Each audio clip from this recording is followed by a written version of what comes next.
Hi guys, कैसे हैं आप सब। I hope you all are fine. So guys, आज हम इस वीडियो में आज जो चैप्टर पढ़ने वाले हैं वो है हमारा डेरिवेटिव सिक्योरिटीज़। इस चैप्टर को मैं दो पार्ट में डिवाइड करने वाली हूँ। सबसे पहले जो है हम लोग डेरिवेटिव का मीनिंग समझेंगे फर्स्ट पार्ट में। उसके बाद advantages, disadvantages, features of derivative securities. और सेकेंड पार्ट में हम लोग टाइप्स ऑफ डेरिवेटिव सिक्योरिटीज़ और हम लोग मार्केट प्लेयर्स देखेंगे कि कौन कौन से होते हैं। तो आइए बिना वक्त गवाए हम अपना ये वीडियो स्टार्ट करते हैं। तो सबसे पहले हम लोग डेरिवेटिव का मतलब जानते हैं कि डेरिवेटिव होता क्या है। तो उस चीज़ को सबसे पहले हम लोग इसका ये डेफिनेशन पढ़ लेते हैं कि डेफिनेशन है क्या आखिर। A derivative is a contract between two or more parties whose value is based on an agreed upon underlying asset, underlying financial asset or set of asset. I hope आपको ये समझ में आया होगा कि डेरिवेटिव जो है वो कुछ नहीं, बस एक कॉन्ट्रैक्ट है।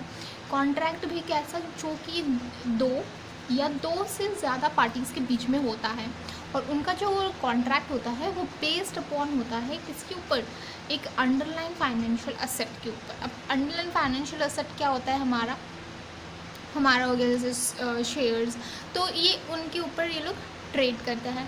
मैं आपको इसको एक एग्जांपल के थ्रू समझाने की कोशिश करती हूँ। सपोज़ कीजिए कि ये एक फार्मर है, ठीक है। उसने कॉटन्स ग्रो किया है अपने फील्ड में, ओके। उसने कॉटन ग्रो किया है, कितना इन्वेस्ट किया है उसने, 100 रुपीज़ इन्वेस्ट किया है, ठीक है। एक इंसान आता है, वो उसको बोलता है कि सुनो, जब तुम्हारा ये कॉटन पूरा ग्रो हो जाएगा अच्छे से तो मैं उसको परचेज़ करूँगा 120 रुपीज़ में, उसको परचेज़ करूँगा, ठीक है। तो ये फार्मर सोचेगा कि शायद उसको ऐसा लग रहा है कि फ्यूचर में जाके जो कॉटन का प्राइस है वो कम होने वाला है। मे बी उसको लग रहा है कि उसको 90 रुपीज़ हो जाएगा फ्यूचर में जाके, तो उसको लॉस होने वाला है। तो वो उस लॉस से बचने के लिए वो उस इंसान के साथ एक कॉन्ट्रैक्ट में आ जाएगा कि वो फ्यूचर में जब वो कॉटन जब ग्रो पूरा कर लेगा तो वो उसको 120 रुपीज़, ये उसको 120 रुपीज़ पे कर देगा, ठीक है। तो ये होता है हमारा डेरिवेटिव, कि वो एक कॉन्ट्रैक्ट में आ रहा है, फ्यूचर में जाके फार्मर को ये इंसान 120 रुपीज़ पे कर देगा और इस फार्मर को 20 रुपीज़ का प्रॉफिट हो जाएगा, ठीक है। ये होता है हमारा डेरिवेटिव।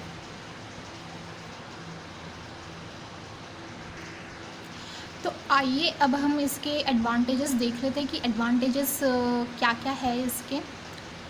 तो सबसे पहला आता है हमारा हेजिंग रिस्क एक्सपोजर। तो हेजिंग रिस्क होता क्या है? हेजिंग रिस्क एक ऐसी चीज़ है जो रिस्क कम करती है, रिड्यूस करती है रिस्क, ओके। तो ये हेजिंग रिस्क यही होता है। इसमें ये कहाँ से आ गया, चलो हम लोग देखते हैं। Since the value of the derivative is linked to the underlying asset, the contracts are primarily used for hedging risk. अब देखो, जो डेरिवेटिव है वो कनेक्टेड है अंडरलाइंग एसेट से, ठीक है। इसलिए उसमें क्या है, थोड़ा सा रिस्क होता है। तो उस चीज़ से बचने के लिए हम लोग क्या यूज़ करते हैं, हेजिंग रिस्क, ठीक है। तो ये इसका एडवांटेज हो गया डेरिवेटिव का कि हम लोग उसमें हेजिंग रिस्क एक्सपोजर होता है इस चीज़ में। जैसे कि वो फार्मर के लिए तो वो बहुत ही ज़्यादा बेनिफिशियल हो गया कि हाँ, फ्यूचर में अगर उसका 90 रुपीज़ हो गया तो वो लॉस बियर ना करे और वो एक कॉन्ट्रैक्ट में आ जाए जो जहाँ पे वो इंसान उसको 120 रुपीज़ पे कर रहा था और वो प्रॉफिट गेन कर लें। तो सेकेंड एडवांटेज क्या है इसका, हम लोग देखते हैं। सेकेंड एडवांटेज है इसका underlying asset price determination. Derivatives are frequently used to determine the price of underlying asset. तो क्या होता है, जो डेरिवेटिव्स होते हैं वो फ्यूचर में ही फ्यूचर का ही प्राइस पहले से ही तय करके रखते कि हाँ हम इस प्राइस में आपको सेल करेंगे या परचेज़ करेंगे। जैसे कि जो फार्मर था वो उसको सेल करने वाला था उस इंसान को 120 रुपीज़ में फ्यूचर में, तो वो उसका प्राइस हो गया। ठीक है, तो इसके यहाँ पर एक एग्जांपल लिखा हुआ है, हम लोग देखते हैं कि वो क्या है। The short price of the future can serve as an approximation of the commodity price.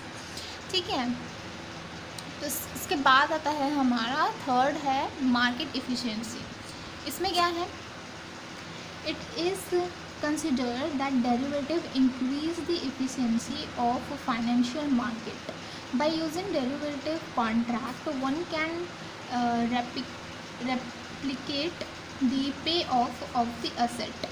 देखो मार्केट में क्या प्राइस होने वाला है, फ्यूचर में क्या प्राइस होगा उस कॉटन का। हो सकता है उसका प्राइस कम हो जाए, 90 रुपीज़ हो जाए, या हो सकता है उसका प्राइस बढ़ जाए, 150 हो जाए। कुछ हम लोग सिर्फ उसे प्रिडिक्ट कर सकते हैं कि प्राइस क्या होने वाला है फ्यूचर में उस कॉटन का। ठीक है, तो बस यही लिखा हुआ है इस चीज़ का कि उससे हम लोग एक, ये हमारे लिए बहुत ज़्यादा बेनिफिशियल होता है कि हम लोग एक हमें ऐसा लग रहा है कि हाँ हम लोग उसको लॉस में जाने वाला है कॉटन, तो हम लोग उस वो जो फार्मर है वो एक कॉन्ट्रैक्ट में आ जाएगा और उसके लिए वो बेनिफिशियल हो जाएगा। इसके बाद आता है हमारा डिसएडवांटेजेस की तरफ बढ़ते हैं। अभी डिसएडवांटेजेस ऑफ डेरिवेटिव्स कौन कौन से हैं। सबसे पहला आता है हमारा हाई रिस्क। इसमें थोड़ा सा रिस्क होता तो ज़रूर है। देखो, the sophisticated design of the contract makes the valuation extremely complicated और even impossible, thus they bear a high inherent risk. यहाँ पर जो है रिस्क होता तो ज़रूर है। देखो उस फार्मर को रिस्क ये है कि प्राइस जो है वो मे बी मार्केट में ज़्यादा हो सकता है, 150 रुपीज़ हो सकता है, पर वो कॉन्ट्रैक्ट में है तो वो सेल उसको मार्केट में जाके नहीं कर सकता। और हो सकता है कि जो वो इंसान है वो लॉस बियर कर रहा हो, और तो उसमें रिस्क है। तो डेरिवेटिव को यूज़ कर रहे हैं। तो इसका सेकेंड डिसएडवांटेज है हमारा speculative feature. Due to the extremely risky nature of derivative and their unpredicted behaviour, unreasonable speculation may lead to huge losses.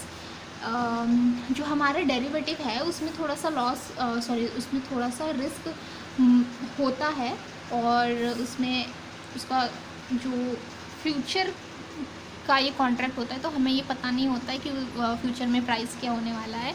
तो हाँ ये थोड़ा सा रिस्की तो होता है, तो इसलिए ये एक स्पेकुलेटिव फीचर हो जाता है और ये हमारे लिए एक डिसएडवांटेज होता है। इसका थर्ड है एक काउंटर पार्टी रिस्क। तो काउंटर पार्टी रिस्क क्या होता है देखते हैं। Derivatives trade on the exchange generally go through due to diligence process. Some of the contracts trade over the center do not include the benchmark for due diligence। तो counter party क्या होती है? Counter party का मतलब होता है कि वो लोग एक अलग से कॉन्ट्रैक्ट कर रहे हैं। एक पर्सन है वो दूसरे पर्सन के साथ एक कॉन्ट्रैक्ट में आ रहा है, लेकिन वो लोग मैंने इसकी कोई डीड नहीं है, कोई डॉक्यूमेंट्स में वो लोग नहीं कर रहे, तो वो कॉन्ट्रैक्ट काउंटर पार्टी कहलाता है। तो हाँ इस डेरिवेटिव में काउंटर पार्टी तो होता है थोड़ा। तो इसके हम लोग फीचर्स देखते हैं। इसके बाद फीचर्स क्या क्या होते हैं डेरिवेटिव्स के। सबसे पहला है डेरिवेटिव्स हैव मैच्योरिटी और expiry date post which they determine automatically. देखो जब एक्सपायरी डेट आ जाती है, जिस डेट को हम लोग बोलते हैं कि इस डेट को हम लोग ट्रांजैक्शन करेंगे, उस डेट को ये कंपलसरी है कि हम लोगों को करना ही पड़ेगा, या ऑटोमेटिकली ये हो जाता है ट्रांजैक्शन। ठीक है। सेकेंड आता है हमारा all the transaction in the derivatives में takes place in the future specified date. हाँ इसका जो डेरिवेटिव में ये तो हम लोग बोल ही रहे हैं स्टार्टिंग से कि हम लोग फ्यूचर में जो भी प्राइस होगा उसमें हम लोग परचेज़ करेंगे या तो फिर वो सेल करेंगे। ठीक है, ये एक इसका फीचर है। इसके बाद वाला जो फीचर है हमारा वो है there are no specified limit on the number of unit that can be transacted in the derivative market. ऐसा कोई लिमिटेशन नहीं होता है डेरिवेटिव मार्केट में कि हम लोगों को इतना ही शेयर्स जो है वो कांटेक्ट कर सकते हैं, हम इतने ही शेयर्स का कांटेक्ट कर सकते हैं, इतने ही पैसे लगेंगे उसमें, हम लोग इतने ही पैसों तक कांटेक्ट करेंगे, ऐसा कुछ ज़रूरी नहीं होता है। लेकिन हाँ, हम लोग जब कांटेक्ट में आ रहे हैं तो फिर वो दो पार्टीज़ के बीच में वो लोग नेगोशिएट करेंगे और बाद में वो एक मीन्स अमाउंट में डालेंगे कि हाँ हम लोग इतना अमाउंट आपको पे करेंगे या सेल करेंगे, बाई करेंगे या सेल करेंगे, या इतना यूनिट हम लोग परचेज़ करेंगे या सेल करेंगे।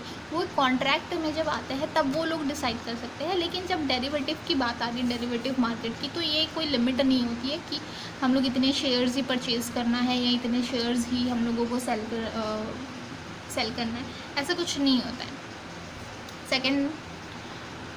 सेकेंड आता है हमारा the derivative market is liquid and thus the transaction can be affected easily. Derivative market जो होता है उसमें हम लोग जो ट्रांजैक्शन होता है वो हम लोग कैश के थ्रू या बैंक के थ्रू ऐसे हम लोग ट्रांजैक्शन करते हैं।